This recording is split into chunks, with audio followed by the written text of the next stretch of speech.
are we? Oh, go live. Facebook made it. Now what? Says we're live. We are. Okay. Hey, everybody. Welcome to Dreaming Big with J Squared. If you notice, we have a very special guest with us tonight.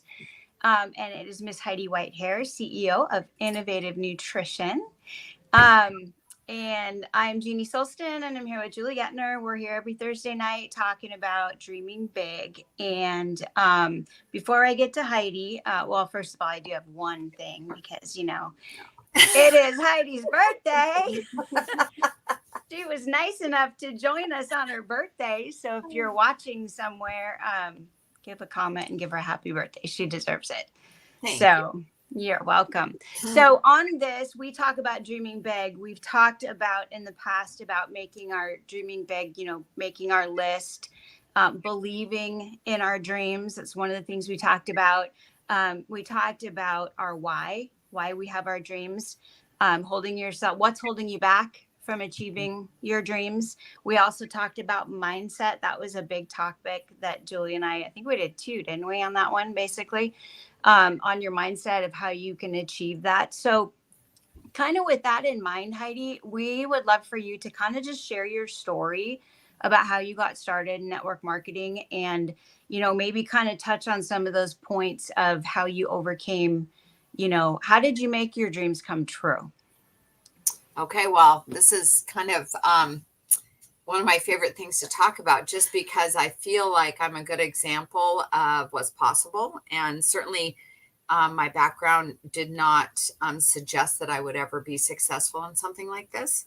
But almost 26 years ago, I had a sick baby and was looking for a way to help him get healthy and found a supplement company that had a vitamin that the person that it was eavesdropping situation. I was being nosy.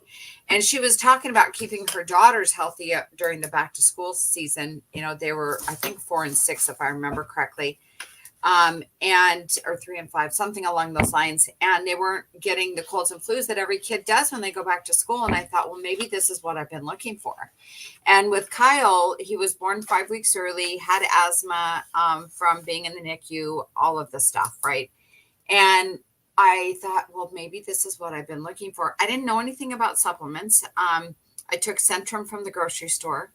I was fat, tired all the time. Quite honestly, I ended up going on to lose 69 pounds with that product line.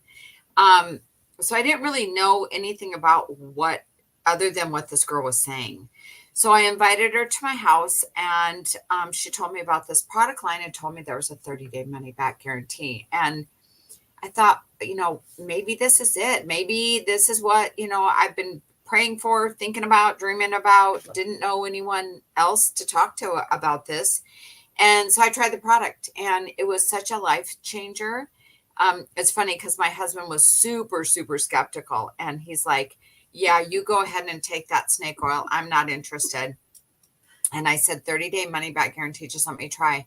And you guys, inside of like 5-6 days, Ken and I both, well, he started sneaking into my products, but we felt so different. And my son, I was nursing him at the time. So he wasn't taking the products directly, but he was taking them through me. And we started noticing a difference. He wasn't having asthma attacks like he was. And we just saw little things every single day changing about our life. And then I really was interested in the weight loss, obviously. And so I told my sister-in-law about the products and she's like, you're not losing weight without me. And so she jumped on and bought products too. And Kelly, my sponsor, came to me with cash in her hand. And I said, well, what's that? And she said, well, you referred your sister-in-law. So, we make profit and I'm sharing my profit with you. And I was doing daycare at that point, and I'd been doing daycare for 10 years and I wanted out. I loved my daycare kids, but it was super hard on my family, 6 to 6, Monday through Friday. And I thought maybe, business-wise, this is what I've been looking for. I actually told my husband, I think I could sell this, and he laughed at me, which only spurred me on more. But I was able to quit daycare in about 3 months' time and went on to create a 7-figure income with that first company. And then almost 8 years ago, I started Innovative. I had a gentleman come to me and say, I want to help you open your own company. And literally kind of after I picked myself up off the floor, because I was shocked that anyone even knew who I was, Innovative was born. And, we've progressed and we've evolved over the last almost 8 years. But my passion is really to help people dream big, whether that be products or the business opportunity, but to make them really realize that anything is possible, because if I can do this, anybody can do this. Who actually helped you dream big? Who was it that inspired you to actually, I mean, that's a big leap if you think about it. Open your own company and do all that, especially with the background that you have coming from daycare. What was it that put that big dream in your head? And then how did you get there? How did you overcome, how did you believe in yourself, I guess is the question. I have to laugh about that a little bit, because I was raised by a single mom with 5 kids and we didn't have anything. Like, I started working at 13 just to help pay for electric bills and water bills, because half the time we didn't have either. And so I guess the work ethic was there. My mom taught me that. But honestly, I just didn't give up because I didn't want to do anything else. Like, I didn't want to go back to school and try it. I mean, I did that for a little bit before I found out I was going to have a 3rd child. But there wasn't anything else I wanted to do. So I was making a pretty good income, enough to replace the daycare and be able to stay home and raise my own kids. That was a big deal. Like, Julie and I did daycare back then, and daycare's hard. This is not hard compared to that. And so I just put one foot in front of the other. There was lean times, and then there was really good times, obviously, but I just never quit because there was never anything else I wanted to do. And as that check grew, it was funny, because every check that grew even a little bit, I was like, oh my gosh, like, I made it, not realizing it was going to get a whole heck of a lot bigger. And it did. And, the things that you can do, people get so caught up about money, right? They're like, oh, money this and money that. You don't talk about money and all that. Well, money makes the world go round. And not only have we been able to provide a lifestyle for our family, but for other people's, like, we've been able to pay it forward and really make an impact on the people around us. And for me, that's a big driver. It's kind of my passion. I've watched moms be able to stay home with their kids, quit their 2 of their 3 jobs, go on vacations for the first time.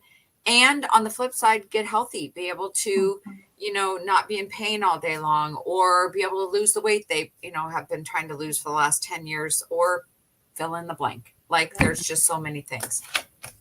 Yeah. Yep. So, Heidi. Hey. Shameless plug.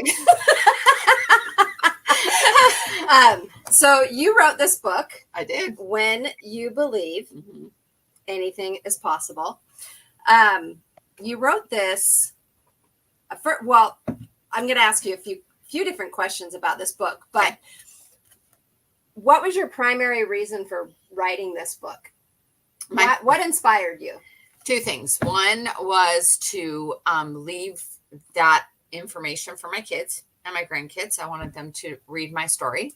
And 2, be able to feed kids that don't have anyone to feed them. Like, I should have been one of those kids really growing up, but my mom never took help. She never, the free lunch at school and all that kind of stuff. My mom was not a believer in any handouts. And so I was that kid that we got hand-me-downs for Christmas and all that. Not to say that's bad. I'm glad I had the life that I had, right.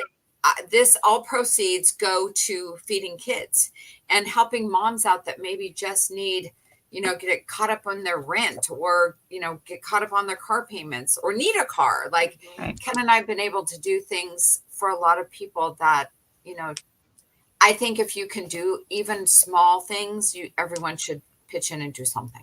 Right.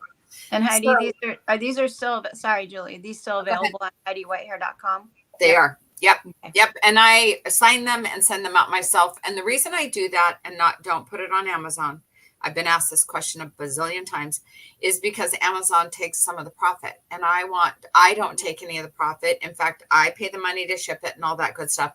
And I paid to produce it to begin with, right? So, but I take all of the money and I pay it forward to feeding kids.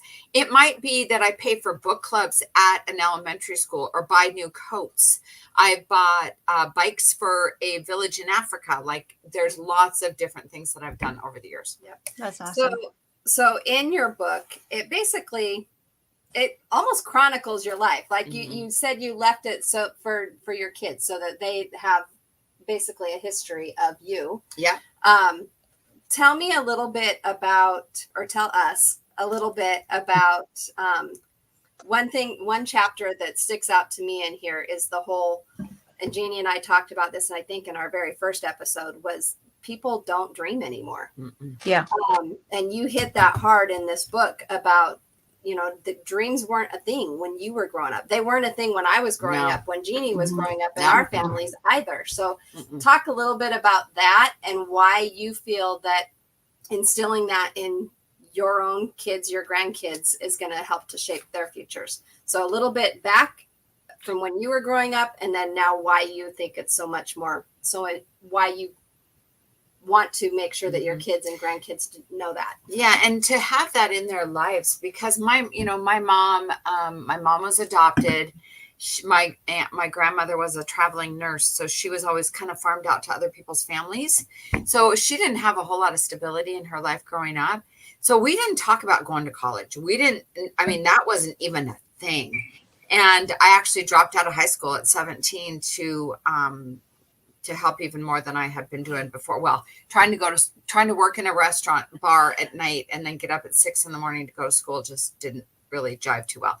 But we didn't talk about dreams. There was never that thing. I mean, to be brutally honest, we would sometimes pack up our house and leave in the middle of the night to avoid creditors.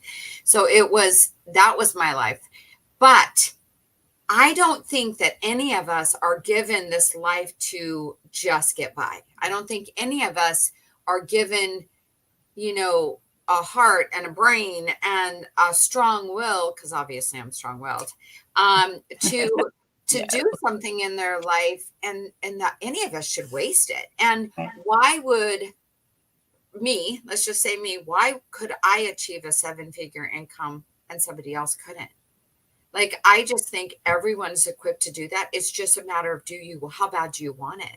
We can all do it. And if we don't start with dreaming big, and I think that because for a long time, and you know this because you both were there, but for a long time, I just made enough to get by. I was happy with that because I could pay the bills. There was times during my network marketing career that I was barely making the bills, but Ken, my husband, I'd say, should I go back to work? Should I do something different? And he would say, no, that you believe in this product. You believe in this industry. You need to keep doing this. And I think being the example was important to me, because if I don't believe in myself and show you guys that you can do it, how are you guys going to believe in yourself? So I don't know why I made myself that self-appointed dream builder. I don't know why. I just did. I don't know. Well, and it's funny that you say that, because I think one of our first one that we did was we had people write down their dreams and then go back and ask yourself, do I actually believe I can do this? 'Cause it's easy to say it. It's easy to say, oh, I want to make $1 million. Yeah, great. But do I actually believe that? And I think most people don't. They can write it down, they say it, but I think internally, and I know that I didn't for a long time. I wrote it all down, but when I really was honest with myself and looked at it, I didn't actually believe I could do it. And I think that's part of what I know you taught me in the last 25 years, and how do you teach someone that? I mean, how do you help somebody understand that anything is possible when they don't think that? I don't know that I ever said to myself, and I mean, again, you guys were there, so maybe I probably said at some point, I can make $1 million. If someone else can do it, I could do it. I probably said something along those lines, but I never set out in network marketing ever to make $115,000 in a month. I never said that to myself. Did I know it was possible? No, I didn't know anyone else that did it. In fact, I did it long before I ever met another human being that was a 7-figure income earner in network marketing. So, and when I did, I was like, oh my gosh, I landed on the planet of people that do what I do. Like I was like, there really are people that do this. Like, I don't know if I thought it was an accident. I don't know, but why not? And if you're going to do it anyways, you know, it's like when I get up in the morning and I'm working out. If I'm going to work out and I'm going to do it halfway, I was going to say the other word, halfway, and just kind of do it and go through the motions and, you know, my 30 minutes is up and I whatever. No, I'm going to sweat. I'm going to make it the most I possibly can. Yeah. If I'm spending the time, why would I not want to reap the benefits? And for me, I think so many people, and this is probably not going to be a popular thing to say. I think so many people want something for nothing. And even when you say, hey, if you work hard, your check could be 30, 40, 50, 60, 70, 80, 90,000 a month and more. They still want, oh, but what else are you going to give me? Your check is what I'm going to give you. Like you earn this check. And I remember having the goal of 100,000 because it started like growing. It was 28 and 33 and 35 and 38 and 43 and 40. I mean, you remember that, right? And it just was blowing up, and Julie's was blowing up too. And we were like, it would be overnighted to us, and Ken would open up the envelope and he'd walk down the hall to my office and he'd be like, what? Like, how does this happen? So as that grew, What I found. Oh my gosh, your old checks. Look at that. As it grew, I was like, well, if it could be this, it could be more. Right. So for me, and I remember saying to the owner of my first company, I said, I want $100,000 check. And this one particular month, his wife called me and said, do you want to borrow $1,000? And I was like, what? And she goes, do you want to borrow $1,000? I said, what do you mean? And she goes, your check was 99,000. And I was mad. And I was mad about that. Now, I wasn't mad it was 99,000. I was mad I didn't hit 100,000. So I worked harder to make sure that it did hit 100,000. Yeah. But that's what drove me, was that I was putting in the time. I might as well get the most benefit for my family that I could. Yeah. So, what are, you kind of touched on this a little bit, but what are some of the accomplishments that you've had over the course of your network marketing career? What are some things that you have achieved that wouldn't have been possible without having this career? Well, first off, my friends, like the people, you know, our field, like our tribe, that is like one of the biggest things that we've accomplished. Get emotional. It's my birthday. I can get emotional. Anyway, so there's that part of it, because I obviously have a pretty crazy family. So, you know, my tribe is my family. So in that respect, I feel like the relationships that I've built in my life, I was thinking about this earlier today too, because it's my birthday and people are calling and texting and stuff. You realize how many people you've impacted. So I think that's a big deal. But you know, Ken and I, my husband and I have been married 32 years this year, and we built a beautiful vacation home. Right now, we just bought a couple of years ago, 60 acres of property in Montana. We're building a compound for our children. One year we took our kids on and these are all like just stuff for my family. I feel like I should talk more about things for other people, but we took our kids on a scavenger hunt. And at the end of the scavenger hunt was 3 brand new cars. And our youngest was 15 and a half, just with his driver's permit. So I had to drive his car home, you know, paying for weddings and paying for college and, you know, buying my husband a Corvette for his 50th birthday. And I mean, there's the time freedom. Time freedom is probably, raising your own kids is a big darn deal. And big damn deal. And it is a big damn deal. And now my grandkids, like I have 2 grandsons that today I was with them, 2 and 4. And what's better than you walk into their house and they sing to you happy birthday and they've got presents for you. And damn, they couldn't wait for my birthday. Could you imagine if you were still doing daycare and trying to do all that? No. Well, and honestly, my husband, for a lot of years, he worked, every overtime shift, everything he could do to, provide a future for us. And that's why when I quit daycare, I wanted to replace that so that I was still, contributing. But when it really started taking off and I was able to do all the great stuff, and he's so super proud, because when we were building the vacation house, we'd have people come to do work on the house, and they'd go, "And you are a firefighter?" They'd look at Ken like, "You can afford this on," and he'd be like, "Nope, it's all my wife. It's all my wife." So, I mean, there's so many things, but yes, the time freedom is huge. Financial freedom to not worry about what's around the corner. Like, because stuff happens in your life to all of us.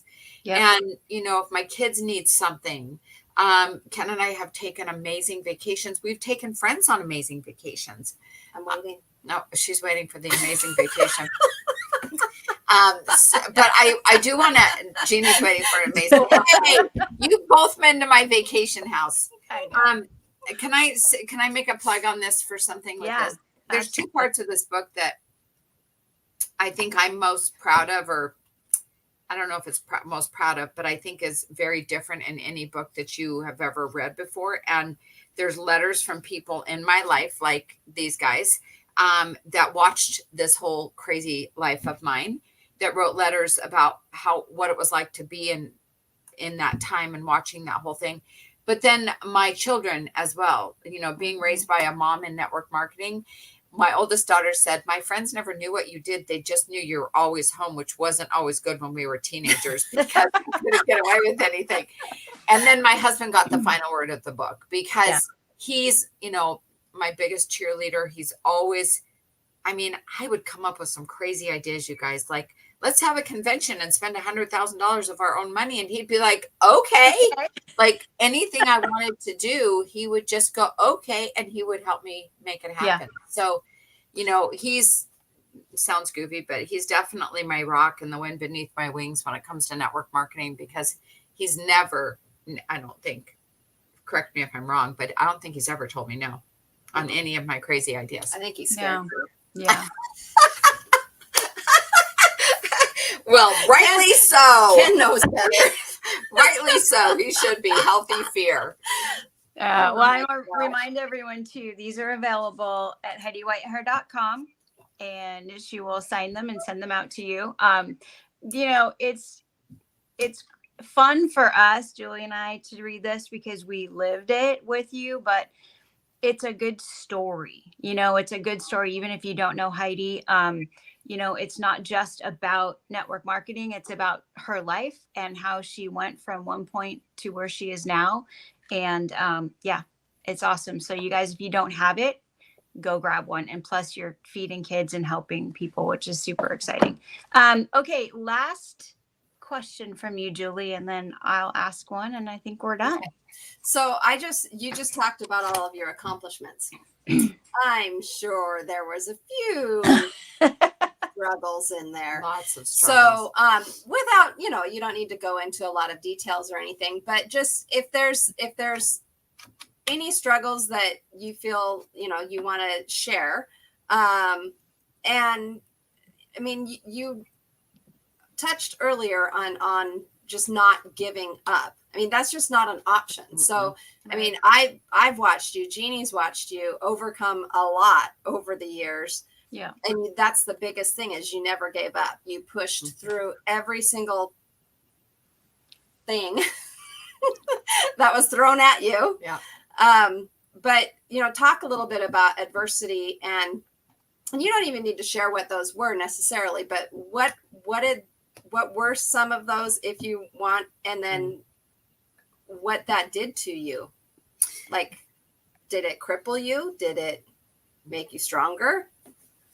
Well, there's lots of tears, that's for sure. Mm-hmm. It's funny you say that, because this book actually took 5 years for me to write, and it took that long because I never wanted it to be flavored with the obstacles or the adversities, because I wanted it to be positive, and I wanted everyone that read it to know that anything is possible. When you believe in yourself, or you believe in the industry, find a good company that's got your back. Anything truly, truly, truly is possible. But yes, there's been so many things over the years. And, a lot of times I see people getting in their own way. It's their obstacles here in their head. For me, people have been the biggest obstacle. I hate to say that. People have been the biggest obstacle, because you get people that want what you have, but they don't want to work for it. Yeah. So the jealousy kind of rears its ugly head. And I think everybody has stuff, right? You have families drama, friend drama, other people that are like jealous drama, or, those types of things. Mm-hmm. And then you just have normal stuff with raising children. Like my kids were 5 months old, 3 and 10 when I started. And now they're 26, 29, and 36. And, so of course, through teenage years, we had a lot of stuff with our family, that. You guys were there with me during all of those things, but it doesn't give you I don't want to say right, but why would you give up? Like it's no different than when I had a job or daycare. I would show up for my daycare parents because I had an issue with one of my kids. Yeah, you might take a day off or whatever on occasion if you need to do something, but you keep going. You don't get to crawl in the corner and cry. Yeah. I know some people that do that. That's not an option for me. Right. So you just keep going. You get up, pull yourself up by your bootstraps, put on your big girl pants, and move forward. I don't want to misguide anybody that there hasn't been moments when I've contemplated for 5.5 seconds to give up, or, wished I was that person that gave up easily, but I'm not. Like my family relies on me. You guys, my tribe relies on me. Yeah. Giving up is not an option. Yeah. No, I love that. And I think, especially like you said, Julie, and I've been watching you through this, from the beginning. And I like the fact that you're honest about there were times where you're just like, what am I doing? But you kept going, because I think that's a huge part of this is that people like, okay, they get all excited, they're gung ho.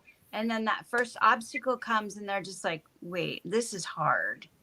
I don't want to do this anymore. I mean, truly, But everything's hard. I mean, you got to pick your hard. I think going to a job every day, commuting on a freeway, being someone else's employee, making what they want you to make, taking vacations when they want you to, all of that, that's hard to me. I am unemployable. I would suck as an employee, because I would say, no, I'm not coming in today. I'm going to go be with my grandkids.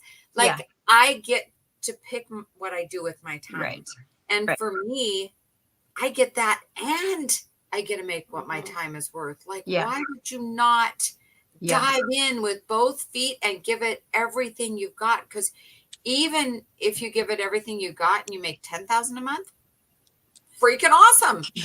Right. But the possibilities, to make 20, 30, 40, like I said, I mean, my checks, I remember my first big check was $9,137. And I called the owner of the company and I said, my check was $9,137. And he said, oh my gosh, this is just the beginning. And I'm like, what? It gets bigger? And the next month it was $17,300. And I was mind blown. But it was just momentum. And once momentum hits, man, it's like rocket. Yeah. Well, and I'm going to plug a little bit innovative is right now we have our promoterships for $29.95, which is amazing. Like that's lower than it's ever been. So if anybody's interested in jumping on this crazy train that we are on, that we absolutely love, please reach out to one of us and we're happy to get you started. Is there what would you say, and I kind of already know the answer, but because you've said it to me many times, but tell everyone else, what do you say to people who want to do something and they don't believe in themselves? Like what is your words of wisdom? Well, especially with innovative, I think the very first thing I would say is, why wouldn't, for $29.95, you can start your own business, and then you get to decide. There's no you have to's. Build your story. through health and wellness. What is it you want to do with yourself? And literally just start putting one foot in front of the other. Let's start with, okay, you want to lose weight. Here's the products I suggest. Be all in your results, meaning committed to what you want to do. And then it will naturally grow. Now, some people decide, I'm happy there. I'm happy with just saving a little and using products. Right. We love you where you're at. Yeah. But if you want to make an extra 1,000 a month, 5,000 a month, 10,000 a month, we're also going to match your efforts there. But where else can you find a business that you can start for $29.95? There's no major investment unless you choose to buy inventory. And you literally have someone that says, come on, we're going to do this together. Yeah. And literally hold your hand every step of the way, because I'm as invested in her results and her success as she is. Yeah. So where else does that happen? It certainly doesn't happen in corporate America. No.